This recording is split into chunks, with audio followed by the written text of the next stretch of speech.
الناس بيشتروا الكترونيات، ولكن يقول لك انا ما عندي كاش، ابحث عن مكان يعطيني الكترونيات بالاقساط. ابشركم ان في شركه ابراج مسقط العالميه الالكترونيات لحاملي الكريدت كارد من بنك مسقط، تاخذ الالكترونيات اللي تباها وتدفع خلال 12 شهر مع الحبيب البلوشي. حياك الحبيب. راعي مشاكل انت. جبنا لكم خدمة التقسيط لمدة 12 شهر 0%. حاملين بطاقة الكريدت كارد بنك مسقط. مرة ما موجودة في أي مكان. وصفر فايدة. 0%. مكيف 12 شهر. ثلاجة 12 شهر. غسالة 12 شهر. مرة 12 شهر خدمة التقسيط لحاملين بنك مسقط للكريدت كارد 0%. عيال قوم اعطيني مكيفين. خلق تعال. تبى مكيف بالكاش موجود، تبى بالاقساط لمده 12 شهر لحاملي كريدت كارد من بنك مسقط موجود مع هالريال. شيله. ابى مكيف تعال.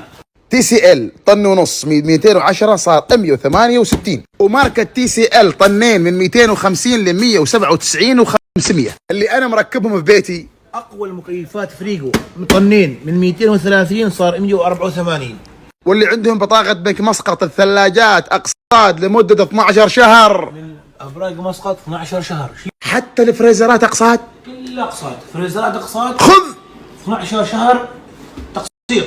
كل انواع المكيفات من 20 الى 60%، والكاش موجود، وبالاقساط عند هالريال موجود. تعالوا في فرع الشرادي خدمة التقسيط لمدة 12 شهر موجودة، وفي فرع بركة موجودة. تشتري ب50 تدخل السحب، وخدمة التوصيل والتركيب موجودة. جماعة الخير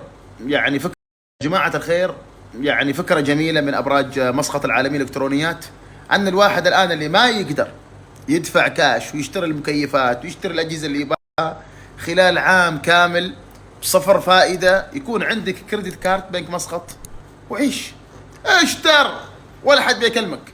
فشكرا لأبراج مسقط، شكرا فعلا لهذا المشروع الشبابي، أنهم سهلوا على الناس أنهم يشتروا الأجهزة اللي يبونها بنظام الأقساط وصفر فائدة، يعني ما أن يأخذوا عليك فائدة، لا، صفر فائدة. فالآن فعلا الجميع يتوجه لأبراج مسقط أفرعهم المختلفة، كل أفرعهم يروح الشرادي، بركة، العامرات، وين الأفرع اللي فيها، وياخذ الأجهزة اللي يباها بنظام الأقساط.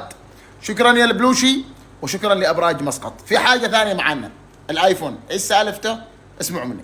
نزلنا الحين بوست في الانستغرام لأبراج مسقط في حسابي، بحط لكم الرابط عليه ايفونين والشروط جدا سهلة.